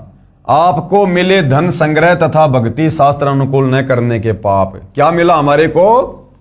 आपको मिले धन संग्रह तथा भक्ति शास्त्र अनुकूल न करने के पाप, यानी हमने धन को संग्रह करने में। अब भाइयों और बहनों, एक राजा होता है, अब राजा धन संग्रह करने में कितना पाप करता है। दूसरे राजा के ऊपर चढ़ाई कर देता है, लाखों हजारों सैनिकों को मरवा देता है, केवल धन प्राप्ति के लिए, राज्य प्राप्ति के लिए, जमीन प्राप्ति के लिए। जनता के ऊपर तरह तरह के टैक्स लगा देता है। जनता बेचारी कितनी परेशान हो जाती है, दुखी हो जाती है, राजा को बद्दुआ देती है, गालियां देती है, आत्मा दुखी होती है उनकी जब उनके साथ में न्याय नहीं होता है। तो धन जमा करने में हमने जो पाप कमाए वो पाप मृत्यु के बाद हमारे साथ जाते हैं। और साथ में मनुष्य जन्म प्राप्त करके, जो मनुष्य जन्म शास्त्र अनुकूल साधना करके मोक्ष प्राप्ति के लिए मिला था, लेकिन तत्वदर्शी संत ना मिलने के चलते, शास्त्रों के विरुद्ध परंपरागत साधना करने के चलते जो हमने पाप किए, क्योंकि शास्त्र अनुकूल साधना सबसे बड़ा अपराध है। तो शास्त्र विरुद्ध साधना करके, परमेश्वर को दुखी करके, मनुष्य जन्म को बर्बाद करके हमने जो पाप कमाए, फिर अंत में शरीर छूटने के बाद वो पाप हमारे साथ जाएंगे। आपको मिले धन संग्रह तथा भक्ति शास्त्र अनुकूल ना करने के पाप, जिसके कारण आप कुक्कर यानी फिर हम क्या क्या बने? कुत्ता, खर यानी गधा, सुकर यानी सुअर, और कौवा, काग पक्षी, हंस एक पक्षी जो केवल सरोवर में मोती खाता है, बुगा यानी बुगला पक्षी, आदि आदि की योनियों को प्राप्त करके कष्ट उठाया। तत्वदर्शी संत ना मिलने के कारण ये आत्मा इतने कष्ट उठाती है काललोक में। फिर आगे क्या बताया है पूज्य गुरुदेव भगवान ने? कोटि जन्म तू राजा की न्या, मिटी न मन की आशा, और भिक्षुक होकर दर दर हांड्या, मिला न निर्गुण रासा। फिर क्या कष्ट उठाए हमने यहां पर काल के लोक में? सरलार्थ, हे मानव, आप जी ने काल ब्रह्म की कठिन से कठिन साधना की, वेदों को पढ़ा, वेदों को पढ़ के हमने निष्कर्ष निकाल लिया कि ये जो ओम नाम है ये ब्रह्म का है, यही परमात्मा, यही परमेश्वर है। था वो काल, उसकी प्राप्ति के लिए, मोक्ष के लिए ना जाने हमने कैसी कैसी कठिन साधनाएं की, घर छोड़ दिया, संपत्ति छोड़ दी, तत्व ज्ञान के अभाव में जंगलों में चले गए, गुफाओं में चले गए। हमने अपने शरीर की भी परवाह नहीं की, अपने शरीर को हमने एक जगह बैठकर तप करके नष्ट कर दिया, हमने उसको गला दिया, मिट्टी बन गया हमारा शरीर। भाइयों और बहनों, ये बातें बिल्कुल सत्य हैं, ये गलत नहीं हैं, लेकिन उसके बावजूद भी हमें परमात्मा नहीं मिला, क्योंकि हमारा भक्ति का मार्ग सही नहीं था, शास्त्रों के अनुसार नहीं था, हमें कोई तत्वदर्शी संत नहीं मिला, जिस कारण से हमने अपने शरीर की भी परवाह नहीं की, शरीर भी हमने गला दिए, नष्ट कर दिए कि हमें मोक्ष मिल जाए, हमें भगवान मिल जाए, हमारा जन्म मरण से छुटकारा हो जाए। ऐसी ऐसी कठिन साधनाएं, घोर साधनाएं आप और हमने युगों युगों की है, असंख्यों बार की है। आप जो एक छोटा सा वीडियो दिखाता हूं वर्तमान का। वर्तमान में हरियाणा में कोई गांव है, वहां पर शास्त्र विरुद्ध साधना कर रहा एक साधु है, जो मनमुखी साधना कर रहा है, पाखंड साधना कर रहा है, शास्त्रों के विरुद्ध साधना कर रहा है, हठ योग कर रहा है, तप कर रहा है, और पिछले 5 वर्षों से वो अपने पैरों पर खड़ा है, यानी जमीन से वो पैर नहीं हटाता 5 वर्षों से, और कह रहा है कि मैं 10 साल तक ये साधना करूंगा और उसके बाद क्या होगा? उसके बाद मुझे शंकर जी के दर्शन होंगे, यानी जो भी उसका इष्ट देव है कि वो मुझे दर्शन देंगे। अगर उसने दर्शन दे भी दिए तो क्या मिलेगा भाइयों और बहनों? क्या मिलेगा? वो कह रहा है कि मुझे 10 साल के बाद में ऐसी घोर साधना करने के बाद, आप ये वीडियो देखिए एक बार भाइयों और बहनों, इनके पैरों की क्या हालत हो रही है। अभी तो इनकी साधना 5 साल और बाकी है। 5 साल में इनके पैरों की क्या हालत होगी, हाथी जैसे पांव हो गए। इनके सेवक दिन रात इनके पांव में दवाई लगाते रहते हैं, तेल लगाते रहते हैं, पीड़ा बहुत ज्यादा हो रही है। और इस नादान को अपने शरीर की भी चिंता नहीं है कि इसमें कोई कीड़े पड़ जाएंगे, कोई मवाद पड़ जाएगी, पैर खराब हो जाएगा, कैंसर हो जाएगा, कोई परवाह नहीं कर रहा। ये ऐसे ही आप और हमने युगों युगों भाई और बहनों इस शरीर को ऐसे ही हमने कष्ट दिया है तत्व ज्ञान के अभाव में, ये सोचकर कि मुझे मोक्ष मिलेगा, मेरे इष्ट के दर्शन होंगे, लेकिन अंत में कुछ भी हाथ नहीं लगा। भिक्षुक होकर दर दर हांड्या, मिला ना निर्गुण राशा। निर्गुण राशा यानी वो मोक्ष वाला मार्ग नहीं मिला हमें। अभी तो इसकी 5 साल बाकी हैं इस साधना की, इस पाखंड पूजा की। और कह रहा कि मुझे 10 साल बाद जब मेरी साधना समाप्त होगी, मुझे मेरे इष्ट भगवान शंकर दर्शन देंगे। अब भाई और बहनों, अगर इस भाई को तत्व ज्ञान होता, सच्चा सतगुरु अगर इसके भाग्य में होता, और देखो वो वाणी बिल्कुल सत्य है कि सकल पदार्थ है जगमाही, भाग बिना नर पावत नाही, कर्महीन नर पावत नाही। हरियाणा में ही परमपिता परमात्मा कबीर साहब सतगुरु रामपाल जी के रूप में आए हुए हैं, और ये भाई भी हरियाणा में ही है, फिर भी इसका मेल परमात्मा से नहीं हो रहा है, क्योंकि कर्महीन है, इसके भाग्य में परमात्मा नहीं है, मोक्ष नहीं है। और कह रहा जब मेरी साधना 10 साल पूरी हो जाएगी, मैं अपने इष्ट शंकर जी के दर्शन करूंगा। अब आप और हमें पता है भाई और बहनों, आज गुरुदेव ने हमारी आंखें खोल दी, वरना हमने भी असंख्य जन्म ऐसे डले ढोए शास्त्र विरुद्ध साधना करके। अब ये शंकर जी के 10 साल बाद दर्शन करके क्या प्राप्त कर लेगा? जब गीता जी हवाला दे रही है कि श्री कृष्ण उर्फ विष्णु, अर्थात ये तीनों भाई हैं ब्रह्मा विष्णु महेश, जब ये तीनों नाशवान हैं, जन्म और मरण में हैं, इनका भी मोक्ष नहीं है, तो उस शंकर का दर्शन करके ये क्या प्राप्त कर लेगा? रहना तो जन्म मरण में है, लक 84 में है। और अगर इसको तत्वदर्शी संत मिला होता तो इसको ज्ञान होता कि मैं तो केवल 10 साल ऐसी कठिन साधना करके जो शास्त्रों के विरुद्ध है, केवल शंकर जी के दर्शन ही मात्र कर पाऊंगा। अरे शंकर जी की धर्म पत्नी पार्वती, वो तो सदा उसके दर्शन किया करती थी, उसकी अर्धांगिनी थी, उसके साथ रहा करती थी। वो भी हर बार जन्म रही थी, मर रही थी, उसका भी मोक्ष नहीं हो रहा था। 108वें जन्म में नारद जी ने आकर उसको बताया कि शंकर जी के गले में जो रुंड माला है ना, ये तेरे शीश हैं, तेरे मरने के बाद ये तेरे से इतना प्रेम करते हैं, मरने के बाद, और ये तेरा रुंड काटकर धागे में डालकर और अपनी माला बनाकर गले में पहनते हैं। तो पार्वती ने कहा कि ये क्या चक्कर है? तो नारद ने कहा कि माता जी तेरा मोक्ष नहीं हुआ, तुझे वो अमर मंत्र प्राप्त नहीं है, जिस अमर मंत्र को प्राप्त करके तेरी उम्र भी शंकर जी के जितनी हो जाएगी। यानी तू उस समय तक नहीं मरेगी जब तक भगवान शंकर नहीं मरेंगे। मरना अंत में दोनों को है। तो अगर इस भाई को अगर वास्तव में तत्व ज्ञान होता, सच्चे सतगुरु की शरण में होता, तो ये शास्त्र विरुद्ध साधना नहीं करता, अपने शरीर को बेवजह ये कष्ट नहीं देता। क्या करेगा 10 साल बाद में शंकर जी के 2-4 सेकंड के लिए दर्शन करके? अरे शंकर जी के दर्शन करने उनकी फोटो में कर लो। तो देख लो भाई और बहनों, आप और हमारे ऊपर पूज्य गुरुदेव भगवान ने कितनी बड़ी असीम रजा की है। हमें परमेश्वर ने किस प्रकार से भक्ति और भगवान के नाम पर भ्रम ने भटकने से बचा लिया। तो ऐसे भाई और बहनों, आप और हमने अनंत बार इस परमात्मा की प्राप्ति के लिए शास्त्र विरुद्ध साधना करके इसी प्रकार अपने शरीर को कष्ट दिया है, नष्ट कर दिया। अपने शरीर की भी हमने परवाह नहीं की, लेकिन हमें परमात्मा के दर्शन तक नहीं हुए। और आज साक्षात वो परमात्मा सशरीर धरती पर प्रकट है।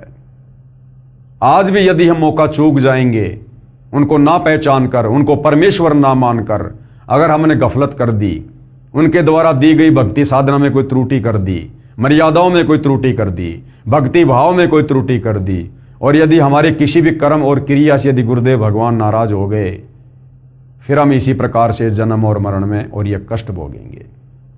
तो आज हमने इस मौके को चूकना नहीं है। तो क्या कहा जा रहा कि हे मानव, आप जिन्हें काल ब्रह्म की कठिन से कठिन साधना की, घर त्याग कर जंगल में निवास किया, फिर भिक्षा प्राप्ति के लिए गांव व नगर में घर घर के द्वार पर हांड्या अर्थात घूमा। जंगल में साधनारत साधक निकट के गांव या शहर में जाता है। एक घर से भिक्षा पूरी नहीं मिलती तो अन्य घरों से भोजन लेकर जंगल में चला जाता है। कभी कभी तो साधक यानी भगत एक दिन भिक्षा मांग कर लाते हैं, उसी से 2-3 दिन निर्वाह करते हैं। रोटियों को पतले कपड़े, रुमाल जैसे कपड़े को छालना कहते हैं, छालने में लपेटकर पेड़ की टहनियों से बांध देते थे। वे रोटियां सूख जाती थी, उनको पानी में भिगोकर नरम करके खाते थे। वे प्रतिदिन भिक्षा मांगने जाने में जो समय व्यर्थ होता था उसकी बचत करके उस समय को काल ब्रह्म की साधना में लगाते थे। कितनी महत्वपूर्ण बात है भाइयों और बहनों। जो साधक सतयुग त्रेता द्वापर में आप और हम ही थे भाइयों और बहनों, जो परमात्मा प्राप्ति के लिए भटक रहे थे, और हम उस समय इतना भी समय व्यर्थ में गंवाना उचित नहीं मानते थे कि क्या पता भगवान नाराज हो जाए। जितनी भक्ति कमाई कर सकते हैं कर लो, इस शरीर का कोई भरोसा नहीं। ये सोचकर आप और हम उन युगों में गांव में जाते थे, 2-4, 5-10 रोटियां मिलती थी लेकर आते थे, थोड़ा बहुत खाते थे, बाकी रोटियों को पेड़ से टांग देते थे, सूख जाती थी वो, और उन्हीं रोटियों को पानी में भिगो भिगो के नरम करके खाते थे। हर दिन गांव नहीं जाते थे भिक्षा लेने, ये सोचकर कि गांव में जाऊंगा आऊंगा 2 घंटे का मेरा समय बर्बाद होगा। तो सोचो भाइयों और बहनों, वर्तमान में तो हमें वास्तव में शास्त्र अनुकूल साधना मिली है, मोक्ष का मार्ग मिला है। इस समय आप और हमारे समय और श्वासों की कितनी कीमत है। इसलिए गुरुदेव भगवान कहते हैं कि ज्यादा से ज्यादा समय अपने परमेश्वर की भक्ति को दो, सेवा को दो, सुमरण को दो, सत्संग को दो। व्यर्थ में इधर उधर घूमना फिरना, व्यर्थ की बातें करना, बात बात में रिश्तेदारियों में जाना, घूमने फिरने जाना, ये भगत को शोभा नहीं देता है। अब भगत ने तो समय का सदुपयोग करने के लिए, अपनी रोजी रोटी के लिए पहले जहां हम 10-10, 12-12 घंटे काम करते थे, हमने उसको भी सीमित कर देना चाहिए। क्योंकि जब हमारे खर्चे सीमित हो गए तो हमारा काम धंधा भी सीमित हो जाना चाहिए। और अब तो हम सतगुरु की शरण में हैं, जिस भगवान ने हमारे को करने के लिए भजन दिया है और खाने के लिए भोजन भी देगा, भूखा नहीं रखेगा। तो अब आप और हमारे समय और श्वासों की कितनी कीमत है, ये हमें समझ में आ जानी चाहिए। छालने में लपेटकर वृक्ष की टहनियों से बांध देते थे। वे रोटियां सूख जाती हैं, उनको पानी में भिगोकर नरम करके खाते थे। वे प्रतिदिन भिक्षा मांगने जाने में जो समय व्यर्थ होता था उसकी बचत करके उस समय को काल ब्रह्म की साधना में लगाते थे। भावार्थ है कि जन्म मरण से छुटकारा पाने के लिए अर्थात पूर्ण मोक्ष प्राप्ति के लिए वेदों में वर्णित विधि तथा लोक वेद से घोर तप करते थे। उनको तत्वदर्शी संत न मिलने के कारण निर्गुण राशा अर्थात गुप्त ज्ञान, जिसे तत्व ज्ञान कहते हैं, जो आज आप और हमें प्राप्त है, वह नहीं मिला। क्योंकि यजुर्वेद अध्याय 40 मंत्र 10 में तथा चारों वेदों का सारांश रूप श्रीमद् भगवत गीता अध्याय 4 श्लोक 32 तथा 34 में कहा है कि जो यज्ञों अर्थात धार्मिक अनुष्ठानों का विस्तृत ज्ञान स्वयं सच्चिदानंद घन ब्रह्म अर्थात कबीर परमेश्वर अर्थात परम अक्षर ब्रह्म अपने मुख कमल से बोलकर सुनाता है, वह तत्व ज्ञान अर्थात सूक्ष्म वेद है। गीता ज्ञानदाता ब्रह्म ने कहा है कि उस तत्व ज्ञान को जिस तत्व ज्ञान को कबीर परमात्मा स्वयं धरती पर प्रकट होकर अपने मुख कमल से कबीर वाणी द्वारा बोलता है, तू तत्व ज्ञानियों के पास जाकर समझ। गीता ज्ञानदाता कहता कि अर्जुन, वो ज्ञान मेरे पास भी नहीं है, वो पूर्ण मोक्ष वाला ज्ञान, वो तत्व ज्ञान, वो मेरे पास में भी नहीं है। उस ज्ञान को, जिस ज्ञान को परमात्मा सतलोक से चलकर धरती पर प्रकट होकर अपने मुख कमल से बोलता है। चारों युगों में कबीर परमात्मा जी आते हैं। सतयुग में सतसुकृत ऋषि के नाम से इसी प्रकार से अपनी वाणी द्वारा ज्ञान बोलते हैं, तत्व ज्ञान का प्रचार करते हैं। त्रेता युग में मुनिंद्र ऋषि के नाम से, द्वापर में करुणामय ऋषि के नाम से और कलयुग में कबीर नाम से आए और अपने तत्व ज्ञान को अपनी कबीर वाणी द्वारा बोला, साधु संतों ने लिपिबद्ध किया। कह रहे उस ज्ञान को जो तत्व ज्ञान है उसको तू तत्व ज्ञानियों के पास जाकर समझ, यानी किसी तत्वदर्शी संत के पास जाकर समझ। तू तत्व ज्ञानियों के पास जाकर समझ, उनको दंडवत प्रणाम करने से, नम्रता पूर्वक प्रश्न करने से वे परमात्म तत्व को भली भांति जानने वाले तत्वदर्शी संत तुझे तत्व ज्ञान का उपदेश करेंगे। और वो तत्व ज्ञान भाई और बहनों वर्तमान में कितना सुलभ हो गया, क्योंकि ये भक्ति युग है। परमात्मा ने भंडार खोल दिया। ये पवित्र पुस्तक कृष्ण बड़ा या कबीर, इसमें वही तत्व ज्ञान आप भाई बहनों को बताया जा रहा है जो तत्व ज्ञान परमात्मा चारों युगों में आकर देते हैं। जो तत्व ज्ञान अब सतगुरु रामपाल जी के रूप में वही कबीर परमात्मा सर्व परमात्मा चाहने वाली आत्माओं को मुफ्त में, फ्री में, निःशुल्क दे रहे हैं। तुझे तत्व ज्ञान का उपदेश करेंगे। इससे सिद्ध हुआ कि तत्व ज्ञान ना वेदों में है। अगर वेदों में तत्व ज्ञान होता तो गीता जी में होता, क्योंकि गीता जी चारों वेदों का सार है। और गीता जी में तत्व ज्ञान होता तो गीता ज्ञानदाता के पास होता। लेकिन गीता ज्ञानदाता कह रहा भैया मेरे पास भी वो तत्व ज्ञान नहीं है, वो तो तत्वदर्शी संत के पास मिलेगा। तो आज इस पृथ्वी पर वो तत्व ज्ञान, वो मोक्ष का पूर्ण मार्ग केवल सतगुरु रामपाल जी के पास है। इससे सिद्ध हुआ कि तत्व ज्ञान ना तो वेदों में है और ना ही गीता में है।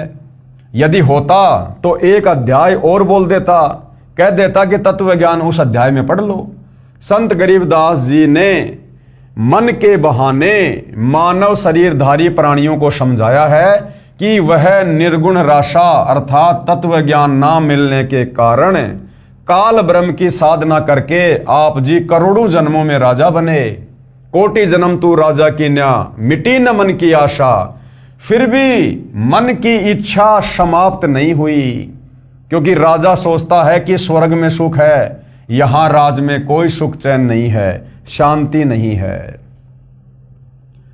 निर्गुण राशा का क्या भावार्थ है, क्या बता रहे हैं पूज्य गुरुदेव भगवान। निर्गुण का अर्थ है कि वह वस्तु तो है परंतु उसका लाभ नहीं मिल रहा। यानी वस्तु तो है लेकिन उसका लाभ नहीं मिल रहा, उसको कहते हैं निर्गुण। जैसे आसमान में बादल हैं, हमें दिखाई दे रहे हैं, यदि बादल से बरसात नहीं हो रही है तो हमें उसका कोई लाभ नहीं है। जैसे आम का बीज है, उस आम के बीज में आम है हमें पता है, लेकिन उस बीज को खाने से आम का स्वाद नहीं आएगा, उसकी विधि है। अर्थात इसी प्रकार भगवान सर्वत्र है, लेकिन भगवान को प्राप्त करने की, उसके लोक को प्राप्त करने की एक विधि, एक साधना है, वो तत्वदर्शी संत ही बताता है। निर्गुण राशा का भावार्थ, निर्गुण का अर्थ है कि वह वस्तु तो है परंतु उसका लाभ नहीं मिल रहा।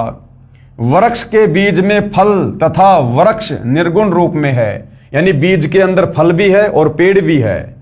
उस बीज को मिट्टी में बीज कर सिंचाई करके वह सरगुण वस्तु वृक्ष को फल प्राप्त की जाती है। ये ज्ञान ना होने से आम के फल व छाया से वंचित रह जाते हैं। राशा का मतलब होता झंझट अर्थात उलझा हुआ कार्य। सूक्ष्म वेद में परमेश्वर कबीर जी ने कहा है कि नो मन सूत उलझिया ऋषि रहे झकमार, सतगुरु ऐसा सुलझा दे उलझे न दूजी बार। 9 मन यानी 360 किलोग्राम, सूत यानी कच्चा धागा। कबीर 9 मन सूत उलझिया ऋषि रहे झकमार, सतगुरु ऐसा सुलझा दे उलझे न दूजी बार। इन हमारे ज्ञानहीन, तत्व ज्ञानहीन धर्म गुरुओं ने, वो चाहे किसी भी धर्म का है, इन्होंने भक्ति मार्ग को, इन शास्त्रों की उल्टी व्याख्या समाज को बता बता के इतना उलझा दिया, इतना उलझाल दिया जैसे 9 मन सूत। अब भाई और बहनों 1 किलो सूत अगर वो उलझ पुलझ हो जाए तो परमात्मा कहते हैं उसको सुलझाने में कारीगर को पूरा दिन लग जाता है। यानी भक्ति मार्ग को सदियों से इन्होंने तत्व ज्ञान के अभाव में इतना उलझा दिया, समाज को शास्त्र विरुद्ध साधना पर लगाकर कि अब उसको सुलझाना मुश्किल हो रहा है। लेकिन वो सुलझाएगा कौन? सतगुरु। नौ मन सूत उलझिया ऋषि रहे जकमार। इस भक्ति मार्ग को इतना उलझा दिया कि ये हमारे धर्म गुरु सुलझाने में लगे हुए हैं, लेकिन ये सुलझा नहीं पा रहे। और सतगुरु ऐसा सुलझा दे, उलझे न दूजी बार। अब सतगुरु रामपाल जी ने अपने तत्व ज्ञान से इन धर्मशास्त्रों को खोल खोल कर ऐसा सुलझा दिया, ऐसा समझा दिया, इस कलयुग में परमात्मा चाहने वाली आत्माओं के लिए दोबारा नहीं उलझेगा। कबीर नौ मन सूत उलझिया ऋषि रहे जकमार। सतगुरु ऐसा सुलझा दे, उलझे न दूजी बार। क्या कह रहे हैं? परमेश्वर कबीर जी ने कहा है कि अध्यात्म ज्ञान रूपी नौ मन सूत उलझा हुआ है। 1 किलोग्राम उलझे हुए सूत को सीधा करने में 1 दिन से भी अधिक जुलाहों का समय लग जाता था। यदि सुलझाते समय धागा टूट जाता तो कपड़े में गांठ लग जाती। गांठ गठीले कपड़े को कोई मोल नहीं लेता था। इसलिए परमेश्वर कबीर जुलाहे ने, जो जुलाई की भूमिका कर रहे थे 650 साल पहले, जुलाहों का सटीक उदाहरण बताकर समझाया है कि अधिक उलझे हुए सूत को कोई नहीं सुलझाता था, उसको फेंक ही देते थे। अध्यात्म ज्ञान उसी 9 मन उलझे हुए सूत के समान है, जिसको सतगुरु अर्थात तत्वदर्शी संत ऐसा सुलझा देगा जो पुनः नहीं उलझेगा। अब सतगुरु रामपाल जी ने सुलझा दिया, धर्मशास्त्रों को खोल खोल के बता दिया कि समर्थ भगवान कौन है, शास्त्र अनुकूल साधना क्या है। आप और हमारे समझ में आ गया, तो अब आप और हम नहीं उलझ सकते, चाहे कोई कितनी अटपट क्यों ना करे।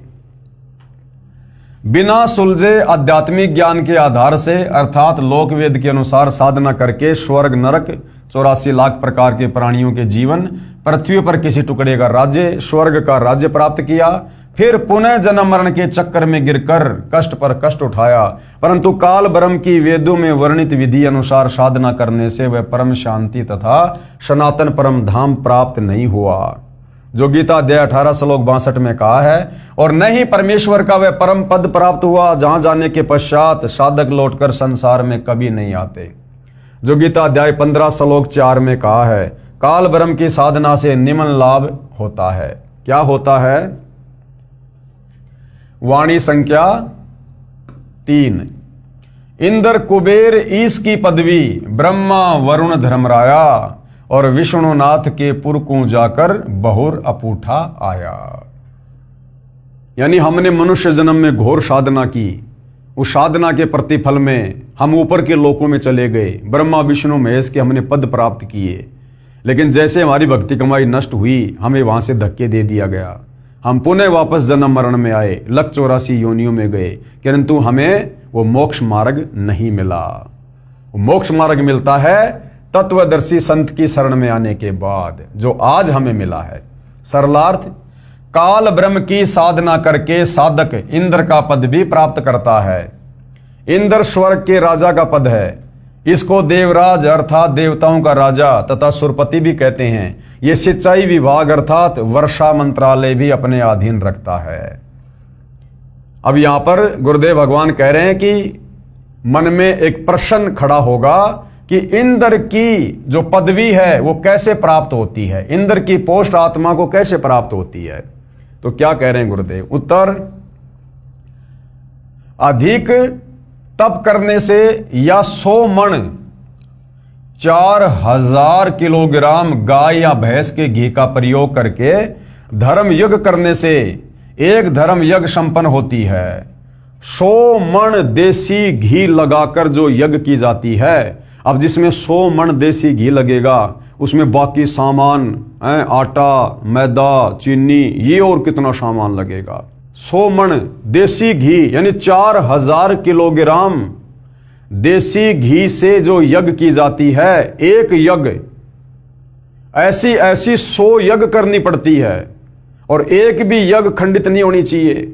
अगर आपने ऐसी 99 यज्ञ पूरी कर ली, इतना धन, इतनी सावधानी आपने बरती, और 100वीं यज्ञ यदि आपकी खंडित हो गई, कोई नियम मर्यादा में चूक हो गई, तो आपकी सारी यज्ञ खंडित मानी जाएगी, और आपने फिर से इंद्र की वो पदवी प्राप्त करने के लिए नए तरीके से 1 नंबर से आपने फिर से यज्ञ शुरू करना पड़ेगा। तब कहीं जाकर 100 यज्ञ संपूर्ण होने पर इंद्र की पोस्ट मिलती है। अधिक तप करने से या 100 मण यानी 4000 किलोग्राम गाय भैंस के घी का प्रयोग करके धर्म यज्ञ करने से एक धर्म यज्ञ संपन्न होती है। ऐसी 100 धर्म यज्ञ निर्विघ्न करने से इंद्र की पदवी साधक प्राप्त करता है। तप या यज्ञ के दौरान यज्ञ या तप की मर्यादा भंग हो जाती है तो नए सिरे से यज्ञ तथा तप करना पड़ता है। सफल होने पर ही इंद्र की पदवी प्राप्त होती है। इस प्रकार इंद्र की पदवी प्राप्त होती है। अब सोचो भाई और बहनों, सोचिए यदि हमें ये परमपिता परमेश्वर ना मिलते, गुरुदेव भगवान, और यदि हमें ये वास्तविक शास्त्र अनुकूल भक्ति ना देते, हम भला कैसे यहां से बाहर निकल सकते थे, कैसे हमारा मोक्ष हो सकता था। जब इस काल के लोक में और देवताओं के राजा इंद्र की पोस्ट प्राप्त करने के लिए इतनी कठिन साधना, ऐसा यज्ञ, और तब कहीं जाकर क्या मिलता है, इंद्र की पदवी, और इंद्र का पद भोगने के बाद फिर वो आत्मा गधा बनती है। तो सोचो भाई और बहनों, सतलोक जाने के लिए हमने क्या कुछ कुर्बानी देनी पड़ेगी। इस प्रकार की भक्ति करके तो हम लाख जन्म भी सतलोक नहीं जा सकते। इसलिए परमेश्वर ने आज हमें वो शास्त्र अनुकूल भक्ति मार्ग दिया है जिसमें थोड़ी सी भक्ति से यदि मर्यादा में रहकर की जाए, गुरु को परमात्मा मानकर, तो थोड़ी सी भक्ति से आप और हम ढेर सारे भक्ति के धनी बन जाते हैं। हमें जो गुरुदेव भगवान मंत्र देते हैं उनकी महिमा करते हुए बताते हैं कि एक शतनाम के मंत्र में यदि साधक मर्यादा में रहकर गुरु को परमेश्वर मानकर जाप करता है तो एक शतनाम मंत्र की इतनी कमाई है कि ये ब्रह्मा विष्णु महेश के जो 3 लोक हैं, स्वर्ग लोक, पाताल लोक और ये धरती पृथ्वी लोक, कहते हैं ये तो पासिंग है, पासिंग है, इनकी तो कोई वैल्यू भी नहीं है। इतनी कमाई, इतने भक्ति धन के धनी हम एक शतनाम की विधिवत जो है जाप से हम इतने धनी हो जाते हैं। तो सोचो भाई और बहनों, हम युगों युगों से कितने खाली हो चुके हैं भक्ति धन से, जो आज इतना सुमरण करके, इतनी भक्ति करके भी हमें कुछ महसूस नहीं हो रहा है। हालांकि हम जो भक्ति कमाई कर रहे हैं वो सूक्ष्म है, ये वैसे दिखाई नहीं देगी। अगर दिखाई देने लग गई तो हम इसको बर्बाद करने में भी पीछे नहीं हटेंगे। तो परमेश्वर ने सूक्ष्म तरीके से इस भक्ति धन को जमा करना होता है। जिस प्रकार एक तो कोई व्यक्ति नोटों का थैला भरकर बैंक में जाता है पैसे जमा कराने, तो सबको पता होता है कि देखो इतने सारे नोट। और आजकल मोबाइल में क्या होता है, फोन पे, गूगल पे, पेटीएम, चाहे लाख रुपए डाल दो, पता ही नहीं चलता सेकंड में। तो इसी प्रकार से हम जो शास्त्र अनुकूल साधना गुरुदेव भगवान से लेकर कर रहे हैं, ये हमारी भक्ति कमाई हमें दिखाई नहीं दे रही, लेकिन ये सूक्ष्म रूप से जमा हो रही है उस भगत की जो भगत पूर्ण मर्यादा में रहकर गुरु को परमात्मा मानकर भक्ति कर रहा है। इस प्रकार इंद्र की पदवी प्राप्त होती है। फिर आगे एक सवाल मन में और उठेगा, इंद्र का शासन काल ये कितना है? जैसे प्रधानमंत्री का शासन काल है 5 साल, ऐसे ही देवताओं के राजा इंद्र का शासन काल जो है वो कितने समय का है? और मृत्यु उपरांत इंद्र के पद को छोड़कर प्राणी किस योनि को प्राप्त करता है? तो क्या कह रहे हैं गुरुदेव भगवान? उत्तर, इंद्र स्वर्ग के राजा के पद पर 72 चौकड़ी अर्थात 72 चतुर्युग तक बना रहता है। 72 चतुर्युग तक वो राज्य करता है। अब एक चतुर्युग में सतयुग, त्रेतायुग, द्वापर तथा कलयुग का समय होता है, जो 17,28,000 प्लस 12,96,000 प्लस 86,400 वर्ष प्लस 43,20,000 वर्ष, यानी एक जो चतुर्युग होता है, सतयुग, त्रेता, द्वापर और ये कलयुग, इन चारों युगों को मिलाकर कहते हैं एक चतुर्युग। और चारों युगों का समय कितना होता है? 43,20,000 वर्ष। इस प्रकार 72 चतुर्युग तक जो देवताओं का राजा है इंद्र, वो अपना राज्य करता है। सतयुग, त्रेतायुग, द्वापर युग और कलयुग का समय अर्थात 43,20,000 वर्ष का समय एक चतुर्युग में होता है। ऐसे बने 72 चतुर्युग तक वह साधक इंद्र के पद पर स्वर्ग के राजा का सुख भोगता है। एक कल्प अर्थात ब्रह्मा जी के एक दिन में जो 1008 चतुर्युग का होता है, 14 आत्मा यानी 14 भगत इंद्र के पद पर रहकर अपना किया हुआ पुण्य कर्म भोगते हैं। यानी श्री ब्रह्मा जी का जो एक दिन है वो 1008 चतुर्युग का होता है। 1008 चतुर्युग का ब्रह्मा का केवल दिन होता है और इतनी रात्रि। तो भाइयों और बहनों, यहां पर क्या कहा जा रहा है कि ब्रह्मा जी के एक दिन में 14 जीव इंद्र के पद पर रहकर यानी इतना लंबा शासन काल पूरा करके और मृत्यु को प्राप्त हो जाते हैं। तो सोचो ब्रह्मा जी की कितनी उम्र होगी, और ब्रह्मा जी से 7 गुना ज्यादा विष्णु जी की, और विष्णु जी से 7 गुना ज्यादा शंकर जी का जीवन है। उसके बाद भी भाई और बहनों इनकी जन्म और मृत्यु होती है, और असंख्यों बार हो चुकी है, असंख्यों बार। और जब ऐसे ऐसे 70,000 शिव जी मर जाते हैं, उसके बाद एक ब्रह्मांड में रहने वाला ये सदाशिव ये काल मरता है। और जब ये काल मरता है तो अक्षर पुरुष का एक युग होता है, और ऐसे ऐसे 1000 युग का दिन और 1000 युग की रात्रि अक्षर पुरुष की है। ऐसे ऐसे 30 दिन का एक महीना, 12 महीने का एक साल, और ऐसे ऐसे 100 साल की उम्र अक्षर पुरुष की। और कहते एती उम्र बुलंद मरेगा अंतरे, और अक्षर पुरुष भी असंख्यों बार मर चुका है। तब से भाइयों और बहनों आप और हम यहां इसी काल के लोक में कष्ट उठा रहे हैं। ये विचार करने की बात है। जरा सी गलती करी थी हमने, परमात्मा के विधान को तोड़ा था। जब काल तप कर रहा था तो हमने अपने परमपिता परमात्मा से आस्था हटा के यानी उनकी भक्ति से मन हटा के कर रहे थे, लेकिन ऊपरले मन से। लेकिन हम विशेष कशक के साथ में इस काल को चाहने लगे जब यह तप कर रहा था, इसके झांसे में आ गए। और बीच बीच में हमें परमेश्वर जी ने, कबीर जी ने, गुरुदेव भगवान ने बहुत समझाया, आकाशवाणी की कि बच्चों इस नादान की नादानी को मत देखो, ये अपना कर्म फोड़ रहा है, तुम्हें सारे सुख प्राप्त हैं, क्यों इसके चक्कर में पड़ रहे हो, दुखी हो जाओगे। हम ऊपर से तो सावधान हो जाते कि ठीक है पिताजी अब की बार नहीं करेंगे, लेकिन फिर हमारे मन में उसके प्रति वही चाहत है। यानी परमात्मा से आस्था हटाकर हमने एक जीव के ऊपर आस्था लगाई, हमने अपने परमात्मा के वचन को तोड़ा, और उसकी हमने कितनी सख्त और कितनी लंबी सजा पाई। आज भी हम जेल में ही हैं, सतलोक नहीं गए अभी भी हम जेल में ही हैं। तो सोचो भाइयों और बहनों, आज स्वयं वो कबीर परमात्मा फिर से आप और हम पर दया करके इस पृथ्वी पर प्रकट है सतगुरु रामपाल जी के रूप में।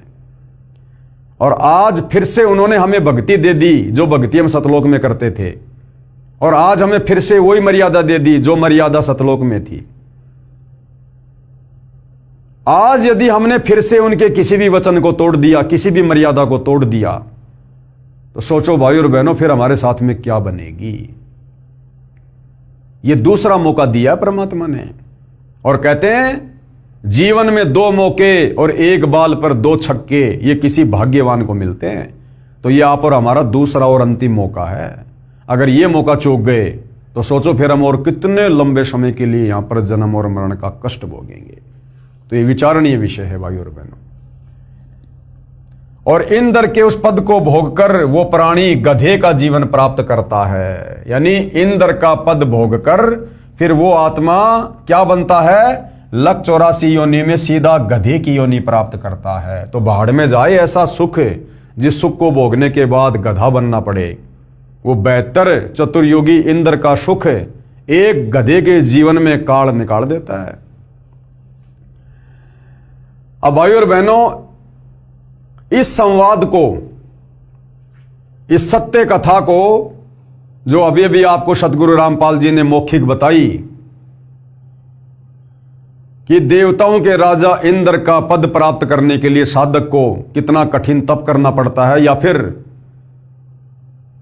100 मण देसी घी की 100 यज्ञ करनी पड़ती हैं, तब जाकर इंद्र की पोस्ट मिलती है।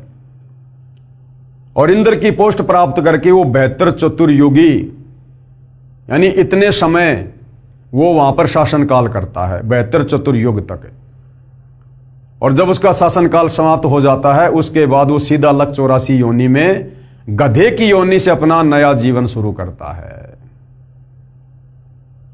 अब ये सत्य कथा है, अमर कथा है। मामला चल रहा है जनता की अदालत में, और अदालत में कोई भी बात जो होती है वो परमाणु के साथ में रखी जाती है, सबूतों के साथ में। तो अब कबीर जी के वकील सतगुरु रामपाल जी कबीर जी को समर्थ परमात्मा साबित करते हुए, उनकी भक्ति को सर्वश्रेष्ठ भक्ति साबित करते हुए, और श्री कृष्ण जी अर्थात विष्णु जी की भक्ति को शास्त्र विरुद्ध साधना घोषित करते हुए जनता की अदालत में, जनता के सामने अब जो प्रमाण पेश करेंगे वो है हमारे हिंदू धर्म का शास्त्र मार्कंडे पुराण। ये कथा जो कि त्यों मार्कंडे पुराण में लिखी हुई है, जो हिंदू धर्म को शिरोधार्य है। उसके बाद हमने मानना पड़ेगा कि इस काल के लोक में हम किस प्रकार से इंद्र की पदवी प्राप्त करके भी, ब्रह्मा विष्णु महेश की पदवी प्राप्त करके भी, आज तो हम ये सोच रहे हैं यदि हम श्री ब्रह्मा विष्णु महेश की भक्ति कर लेंगे तो हमारी मुक्ति हो जाएगी, मोक्ष हो जाएगा। और गुरुदेव भगवान साबित करेंगे कि इंद्र की पोस्ट प्राप्त करके भी, देव पद प्राप्त करके भी, इस काल के विधान अनुसार हम फिर वापस लक 84 योनि में जाते हैं, गधे कुत्ते सुअर बनते हैं, कर्म भोगते हैं। अर्थात 21 ब्रह्मांड में चारों वेदों और गीता जी के अनुसार साधना करके आप और हम मोक्ष प्राप्त नहीं कर सकते जब तक हमें तत्वदर्शी संत नहीं मिलेगा, जब तक हमें वो शास्त्र अनुकूल सत साधना नहीं मिलेगी, जब तक हमें गीता अध्याय 17 श्लोक 23 वाला वो अमर मंत्र ओम तत्सत नहीं मिलेगा, तब तक हम काल के कष्टों से मुक्त नहीं हो सकते, परम शांति को प्राप्त नहीं कर सकते, हम सतलोक नहीं जा सकते। तो ये सारा मामला जनता की अदालत में विचाराधीन है।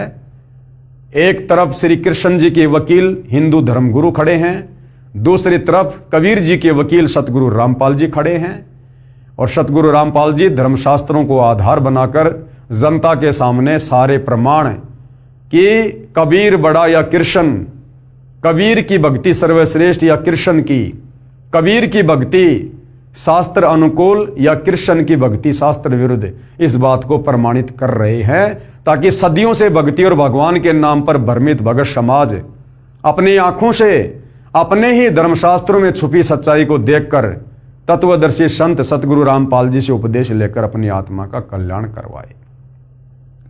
तो भाइयों और बहनों, ये जो मार्कंडे ऋषि की जो कथा है, जो मार्कंडे पुराण में है, जिसमें इंद्र जी का संवाद है, इस विषय पर हम जनता की अदालत में कल रात्रि 8:30 बजे चर्चा करेंगे, और हम जानेंगे कि वास्तव में शास्त्र अनुकूल साधना के बिना हम कितना ही जप कर लें, कितना ही हम तप कर लें, कितना ही दान धर्म कर लें, हम ऊपर के लोकों में राजा बन सकते हैं, देवताओं के राजा बन सकते हैं, देव पद प्राप्त कर सकते हैं, देवताओं के लोक में हम उनके नौकर बन सकते हैं, परंतु हम मोक्ष प्राप्त नहीं कर सकते।